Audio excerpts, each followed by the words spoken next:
gugatan yang diajukan oleh Septi ya, Septi kalau tidak salah menggugat suaminya Putra Siregar. Nah, ini ujungnya putusannya apakah harus berpisah atau justru malah mempererat hubungan rumah tangga. Nah, penggugatnya beruntung lah dalam hal ini karena yang tergugatnya kebetulan tetap mau bertahan, nggak mau pisah gitu. Apalagi kan yang saya dengar keduanya sepakat untuk rujuk. Jadi udah nggak ada, tapi penggugat mengajukan syarat. Menurut saya ya pribadi ya, namanya suami istri ya. Kalau aset-aset ya kasih lah, nggak usah diminta sama istri. Kasih lah suami. Kenapa sih mesti? Sampai kan dia bilang, bahkan dia terkejut katanya banyak aset-aset yang dia pikir istrinya nggak tahu, kok ternyata tahu gitu.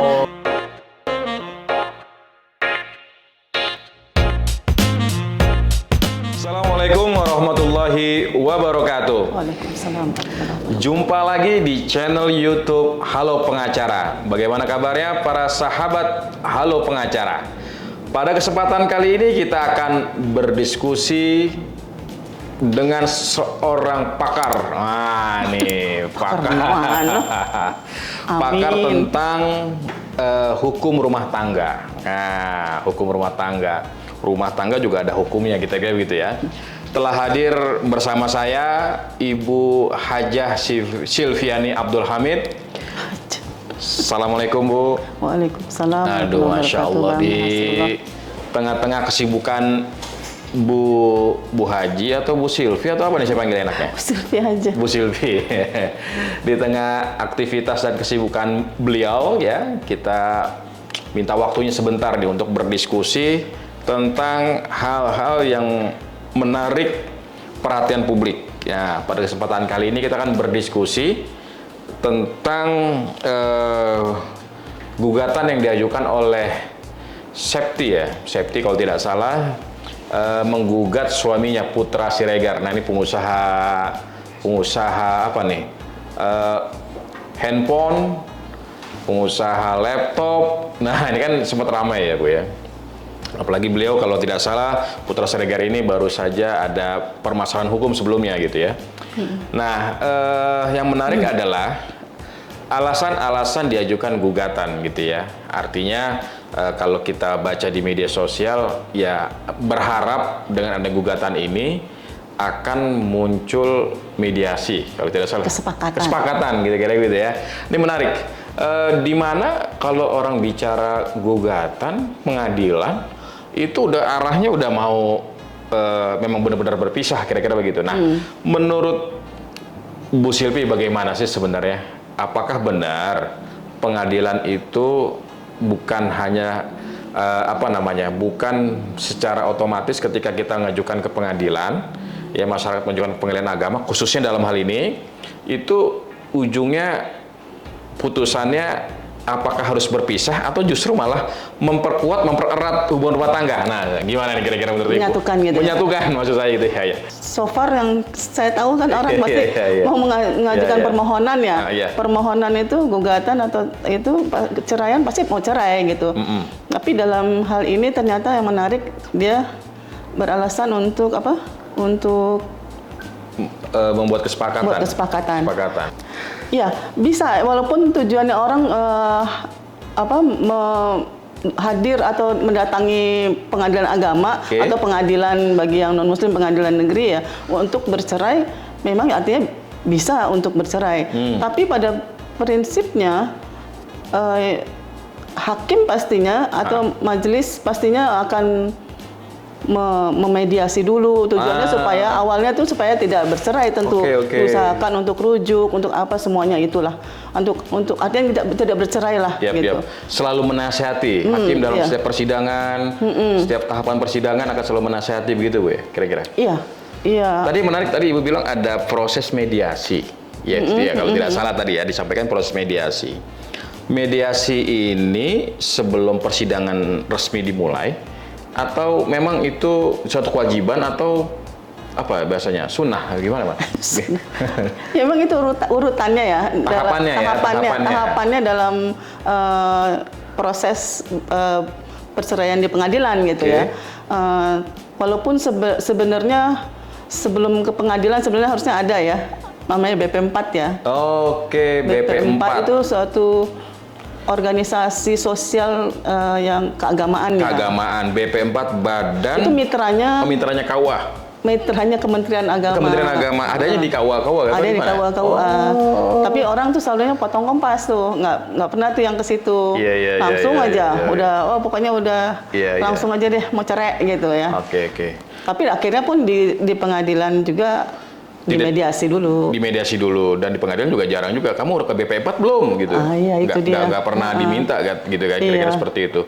Nah, tadi yang dibilang gugatan diajukan untuk buat kesepakatan. Artinya gugatan ini memang ada dua mata pisau ya, kira-kira begitu ya. Satu sisi bisa jadi kesepakatan, akhirnya diputuskan untuk tidak bercerai karena ada kesepakatan itu. Yang kedua, kalau tidak terjadi kesepakatan, maka yang akan terjadi perpisahan, kira-kira begitu. Iya. Nah, ini beda-beda tipis nih. Kalau nanti yang dia lawannya, dalam hal ini kita nggak sebut nama lah ya, siapapun itu orangnya, ketika dia digugat atau diajukan permohonan merasa waduh tersinggung nih kira-kira. Nah, itu bisa lanjut terus tuh kan? Iya. Itu gimana kira-kira, Bu? Iya, kebetulan yang kasus yang ini kan ya beruntung aja. Penggugatnya beruntung lah dalam hal ini karena yang tergugatnya kebetulan tetap mau bertahan, nggak mau pisah gitu. Oke. Memang ya, jadi akhirnya kan endingnya baik kalau memang kesepakatan disepakati. Karena yang saya dengar, yang saya baca ya, belum ada kesepakatannya itu disetujui ya. Tapi sudah diajukan oleh penggugat. Tergugatnya belum tanda tangan. Belum tanda tangan. Karena dia masih mau konsul dulu sama kuasa hukumnya juga. Tapi itu dimungkinkan, Bu ya? Iya, dimungkinkan ya? Kan kalau kedua-duanya sepakat, apalagi kan yang saya dengar keduanya sepakat untuk rujuk. Jadi udah nggak ada, tapi penggugat mengajukan syarat. Boleh merujuk tapi ada syarat gitu kan. Asal syaratnya terpenuhi ya kan jadinya nggak jadi cerai. Jadi nggak jadi cerai ya. Tadi menarik tadi yang Ibu bilang ada BP4 ya, itu mitranya Kementerian Agama. Posisinya ada di KUA ya kalau tidak salah, mungkin kalau ada pelangnya itu ada pelangnya, ada BP4 gitu ya. Nah, di situ dinasihati untuk perkawinan kalau tidak salah. Badan penasihat apa ya? Ya pokoknya intinya itulah ya, tentang penasihatan perkawinan gitu. Lah kira-kira begitu. Nah, yang menarik adalah apakah bisa serta-merta, misalkan tadi kayak bicaranya ketika diajukan gugatan dengan harapan terjadi kesepakatan. Ini kan secara nggak langsung agak sedikit memaksa gitu ya. Karena kan ada panggilan berarti untuk tergugat untuk datang ke pengadilan kan. Kan biasanya dalam hubungan rumah tangga itu ya kalau untuk bicara ngomong aja berdua. Ya kan? Ngomong aja berdua. Kalau berdua nggak bisa, mungkin bisa jadi dengan keluarga besar yang memediasi. Ya, biasa begitu kan, kira-kira begitu ya. Kalau nggak bisa keluarga besar memediasi, biasanya juga kan bisa juga ustadz atau ustazah yang menjadi fasilitator lah ya, jadi mediator, bukan fasilitator, jadi mediator bisa juga gitu. Nah, ini yang menarik adalah pengadilan ternyata ini kan bisa menjadi mediator untuk bicara tentang proses perceraian itu nggak melulu. Proses di pengadilan agama tidak melulu harus bercerai. Bisa saja terjadi mediasi, disepakati prinsip-prinsipnya, hal-hal apa yang perlu disepakati, sehingga mereka tidak jadi berpisah. Nah, ini hal yang cukup menarik menurut kita. Iya, memang seharusnya proses itu ya komunikasi ya, suami istri. Ya? Mungkin komunikasinya sudah buruk ya. Nggak semua orang, kebanyakan juga kan perceraian itu akibat komunikasi antar suami istri yang buruk ya. Artinya mungkin karena kesibukan atau karena ya dengan berjalannya waktu jadi bukan ya udah capek kali atau apa, atau banyak tuntutan salah satu pihak atau dua-duanya nggak ketemu gitu kan. Jadi akhirnya merasa nggak bisa lah komunikasi lagi gitu kan.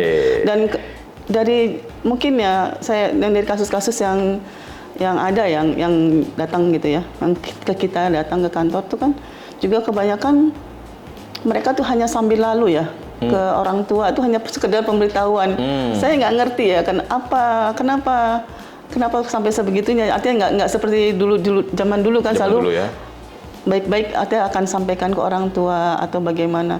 Ini kebanyakannya tuh udah di ujung. Udah di ujung baru ngasih tahu gitu kan. Orang tua tinggal kayak dipaksa tanda petik untuk mengikuti. Ya sudahlah, yang penting anaknya bahagia gitu. Ya sudahlah, daripada itu, kayak gitulah. Jadi akhirnya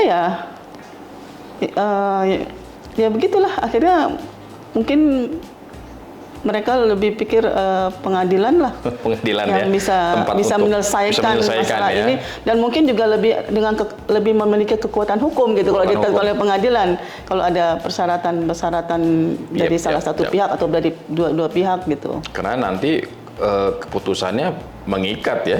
Iya. Ya tentunya dalam hal ini. Nah, yang menarik Bu Silvi, kalau kita baca berita media ya, ada poin-poin yang diajukan oleh Mbak Septi nih. Septia terhadap suaminya, atau dalam hal ini ada posisi sebagai tergugat, Bang Putra Siregar, gitu kira-kira. Nah, poin-poin itu kan sudah, saya tidak tahu itu secara gamblang juga disampaikan ya. Ya dia cuma garis besar aja. Maksudnya garis besar aja disampaikan A, B, C, D segala macam. Banyak gitu ya. katanya. Banyak lah ya. Intinya juga adalah berkaitan juga mungkin kalau tidak salah itu berkaitan juga dengan masalah nafkah gitu ya. Ada ya? Aset. Oh, nafkah tidak ada ya? Tidak dijelaskan, tapi lebih kepada. Dia secara global dia bilang ya masalah tidak akan ada KDRT, bukan berarti dia selama ini ada KDRT, tapi artinya ini hanya sekedar komitmen bersama bahwa nggak akan ada KDRT dalam kehidupan rumah tangga mereka. Ya konteks KDRT kan juga luas, nggak cuma bicara fisik, tapi juga ada psikis, juga ada juga penelantaran dan seterusnya gitu, kira-kira begitu ya. Jadi itu pasti semua pasangan komitmen untuk tidak melakukan itu. Iya. Terus ada lagi apa ya? Dia bilang kalau harus izin, kalau melakukan segala, suami harus izin ke istrinya. Terus kalau dalam hal dan aset semua itu, dan ya begitulah. Ya, artinya itu yang diajukan oleh penggugat kepada tergugat. Nah, tergugat dalam hal ini Bang Putra Siregar setuju tidak? Dalam berita kalau yang saya dengar di berita itu, dia minta waktu untuk mempelajari dan akan konsultasi dulu dengan kuasa hukumnya ya. Ya tentu itu kan juga apa ya, syarat-syaratnya juga kan walaupun ya kalau menurut saya ya pribadi ya, namanya suami istri ya, kalau aset-aset ya kasihlah, nggak usah diminta sama istri, kasihlah suami. Kenapa sih mesti sampai kan dia bilang, bahkan dia terkejut katanya banyak aset-aset yang dia pikir istrinya nggak tahu, kok ternyata tahu gitu. Jadi artinya kenapa sih nggak terbuka aja gitu loh. Toh suami istri itu rumah tangga kan tim ya gitu loh. Tim ya. Jadi kasihlah, nggak usah sampai diminta apa. Iya. Lagi juga kalau aset, misalkan aset tanah dan bangunan atas nama istri, ya. Dalam pelaksanaannya kan pun kalaupun mau dialihkan, mau dijual belikan, tetap aja nggak bisa sendiri. Iya, tetap aja sampai bahkan misalnya pun sudah misalnya ini ya, pasangan suami istri mereka punya aset properti atau apapun yang bersama yang dihasilkan selama pernikahan. Nanti kemudian misalnya mereka bercerai, terus walaupun itu nama istrinya, tetap aja dia harus sepengetahuan suaminya, notaris pun akan memanggil suaminya. Ada yang sampai begitu. Bukan hanya pengetahuan, persetujuan malah ya. Persetujuan, bahkan ada istri yang karena dia mau menjual, sebenarnya istrinya yang beli selama pernikahan karena istrinya lebih dominan dalam berpenghasilan, income. Jadi istrinya yang punya harta itu, rumah itu, dan nilainya itu miliaran. Nah, ketika sudah bercerai, dan dia memang menetap di situ, suaminya yang keluar kan, karena memang bukan milik suaminya. Tapi itu dibeli ketika masa pernikahan. Ketika dia mau menjual, notaris mintalah suaminya untuk hadir tanda tangan. Walaupun pisahnya sudah lama dan sudah tua, mereka ini sudah tua, udah umurnya tuh udah tua, ada 60 tahun lah, adalah 60-an tahun. Terus udah gitu untuk suaminya mau datang, mereka karena berpisahnya nggak baik-baik kan, jadi kayak ya agak-agak seru-seru gitulah. Apa yang terjadi? Istrinya bayar suaminya 100 juta untuk datang tanda tangan. Mantan suaminya berarti? Mantan suaminya. Mantan suaminya. Jadi artinya sampai kapanpun, walaupun harta itu, properti itu ya, aset itu atas nama istri, Ya. walaupun udah cerai sampai kapanpun, tetap aja suaminya harus dihadirkan ketika dicairkan gitu loh, ketika dijual apa. Betul. Kecuali kalau ada perjanjian kawin. Iya, perjanjian kawin. Iya. Sebagaimana Bu Silvi pernah menyampaikan dalam podcast sebelumnya. Iya. Ya kira-kira begitu ya. Jadi kalau ada perjanjian sebelum kawin ya nggak perlu ada persetujuan dari pasangan karena memang sejak awal sudah diinikan. Perjanjian kawin memang masih kurang menarik ya, karena mungkin mereka berangkatnya tuh masih belum berharta sebelumnya gitu ya, jadi nggak kebayang lah gitu ya, orang masih ngontrak, masih naiknya juga naik kendaraan umum gitu ya, nggak kepikir gitu, jadi makanya nggak ketika kemudian ekonominya makin stabil, makin baik, makin jadi kaya raya, baru kan? Iya. Kenapa dulu enggak gitu? Padahal sebenarnya bisa juga kan, selama pernikahan pun bisa dibuat juga perjanjian perkawinan. Padahal bisa jadi kekayaan yang ada itu adalah karena doa pasangan. Iya. Kira-kira begitu Dua istri. Oh, istri. Dua istri. Jadi nggak boleh tuh merasa itu hasil jerih payah sendiri. Iya. Ternyata ada orang yang berdoa sepanjang pagi, siang, sore, malam untuk keberhasilan suaminya yang gitu. sedang mencari nafkah untuk anak istrinya dan ibunya. Anak istrinya dan ibunya. Gitu. Iya, ini agak-agak tegas-tegas juga ngomongnya ya. Ya ini menarik kalau kita bicara public figure sebenarnya. Sebenarnya public figure itu hanya sebagai pengantar, tapi ada proses edukasi dalam proses yang mereka lakukan untuk publik. Yang kita ambil nilai positifnya. Kira-kira begitu Bu ya. Kita nggak bicarain Mbak Septia. Kita nggak bicara Mbak Septia secara spesifik atau dengan Bang Putra Siregar, kita tidak bicara di situ, tapi kita mengambil hikmah, mengambil esensi dari apa yang mereka sedang lakukan pada hari ini, sehingga kita bisa serap dan kita ambil ke publik untuk sebagai proses edukasi. Nah, edukasinya edukasi hukum, bahwa ternyata proses peradilan itu tidak serta-merta menghasilkan akta cerai. Tapi juga bisa menghasilkan juga kesepakatan atau perdamaian di situ di dalamnya. Kira-kira begitu Bu ya. Nah, 1 menit nih Bu sebelum kita closing nih ya. Mungkin kita bisa, atau bukan kita sebenarnya, Bu Silvi dalam hal ini sebagai seorang pengacara yang punya pengalaman dalam menangani kasus rumah tangga. Ya, dalam hal ini ya. Tentunya kalau kita bicara aturan, kan SEMA gitu yang terbaru gitu ya. SEMA yang terbaru itu SEMA nomor berapa Bu? Nomor 1. Nomor 1 tahun. Yang terkait ini ya, 2022. Ini ada hal apa sih sebenarnya sehingga kok begitu ketat diatur ya, berapa hal terkait dengan, kan biasa tuh kalau orang pasangan ingin mengajukan perceraian itu pertama adalah karena ada pertengkaran yang terus-menerus, kan gitu ya, nafkah yang tidak diberikan, kira-kira begitu. Nah, terus juga nanti ntar berkaitan juga nanti dengan harta gono gini. Nah, kan sekarang agak ketat nih Bu ya, agak dengan ketat. Adanya SEMA itu dengan ada SEMA ini, saya nggak tahu apakah juga itu langsung diterapkan dalam semua perkara yang sudah ada saat ini atau tidak, karena kalau diterapkan juga agak bisa sedikit jelaskan itu dua konsep atau dua hal atau dua pokok yang sering kita jadikan acuan masyarakat. Pertama, pertengkaran terus menerus dengan nafkah. Yang pertengkaran terus menerus itu kan jadi artinya bisa bisa dikabulkan ya. Jika kalau alasan perceraiannya itu, untuk bercerainya itu karena pertengkaran terus menerus dengan syarat 6 bulan mereka terus-menerus bertengkar, atau 6 bulan minimal ya mereka udah pisah tempat tinggal gitu kan. 6 bulan waktu yang tidak Lama, sedikit iya. itu Bu ya. Ya artinya kalau bertengkar sih lebih sih, bisa 6 bulan.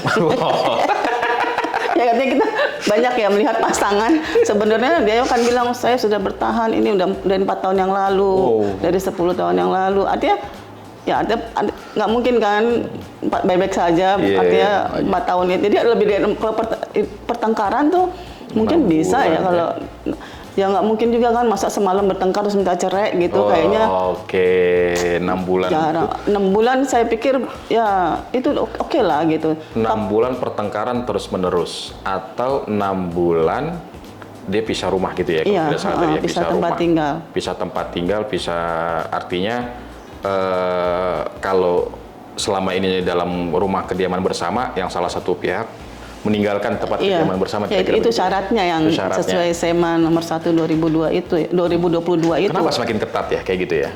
Iya mungkin. Ada nggak kira-kira Bu? Kayak Ini menerawang, kita menerawang nih, mungkin, menerawang. ya majelis juga tahu ya sebenarnya alasan tuh sebenarnya banyak ya orang bercerai. Mungkin kadang-kadang cuma sepele tapi ditulisnya udah deh pertengkaran terus menerus gitu kan. Bahkan ada yang bilang sejak akad. Tapi sekarang udah 15 tahun, sejak akad 15 tahun lama juga ya. Ya, jangan disangkutkan dengan tapi anaknya 5 ya nggak ada hubungannya. Nggak ngomong gitu kan. Nggak ada hubungannya. Jadi nggak ada hubungan pertengkaran terus menerus tapi anaknya 5 nggak ada gitu. Nggak ada hubungannya. Nah, satu lagi tadi apa yang terkait dengan nafkah? Oh, nafkah ya selama 12 bulan ya. Nafkah lahir dan batin kalau tidak salah selama 12 bulan Bu ya. Terus gimana Bu itu? Kalau lahir batin gitu maksudnya kalau batinnya aja dikasih, lahirnya enggak gimana tuh Bu?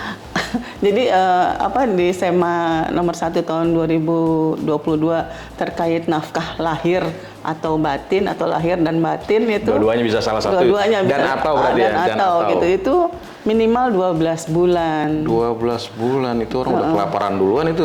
Ya tapi kan kalau misalnya bertengkar terus menerus 4 tahun ya itu hal yang